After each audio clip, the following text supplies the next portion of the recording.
አሁን ለምን የሚለው ጥያቄ ለብቻዋ እና ምን ማለት ዋት ነው ዋይ ማለት ስለምን ብለህ ነው የምታረገው ይሄንን ምክንያት ምንድነው ነው ሶ ለእያንዳንዱ ለምታረጋቸው ለምትወስናቸው እኔ እናንተው ቁጭ ብለን ይወራው ነው ለምንድነው እሺ ስለማን ነው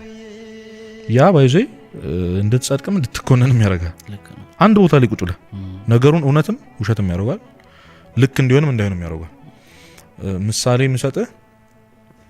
አሁን ሊቀ ነቢያት ቅዱስ ሙሴን ታሪክ ውስጥ አነበው መጀመሪያ ነፍሰ ገዳይ ነበር ሰው ይገደለ ሰው አንድ ግብጻዊና እስራኤላዊ ሲጣሉ አገኘ እሱ እኮ ግብጻዊ እኮ ነው አይሁዳዊ እንደሆነ ያውቃል እስራኤላዊ እንደሆነ ያውቃል ግን ያደገው ዘፈሮን ቤት ነው ሄዶ ለእስራኤላዊ አግዞ እጁ በጣም ትልቅ ስለነበር በአንድ ጥፊ ነው የገደለው ግብጻዊ እና ምን አገባን ያለው ያሱ ዲን ያገላግልኝ ብያለሁ እና ያ በጣም ሰብሮት ያንን ሰው ቀብሮ ትቶ 40 ምናምን አመት ከዛ ተሰዶ ኖሯል ሙሴ ከዛ ሌላውን በአዲስ ኪዳን ደግሞ ምሳሌ ስጥ ይሁዳን አስበው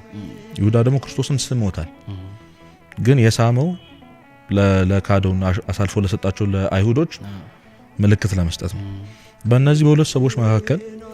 ልዩነት አለ መግደልና መሳም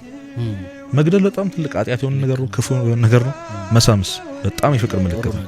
ሁለቱ ስለምንድን ነው ያደረጉት ሙሴ ወዳጁን ለማገዝ ብሎ እና የምሩን መግደል ፈልጎም አይደለም ግን ገዳዩን ሙሴ እንግዲህ አትግደል የሚል ህግ የሰጠው እግዚአብሔር አስበው የሳመውን ይሁዳ መጨረሻውን ደግሞ ታቋል ስለዚህ ስለምንህ ነው የሚያድን ሐኪም ኮንክ የምታከመው ለምንድን ነው ለማን ብለህ ሹፌር ኮንክ እያንዳንዷን ነገር ስለ እግዚአብሔር ብለህ ማለት ይችላል እያንዳንዷን ነው ማለት እና ለዛ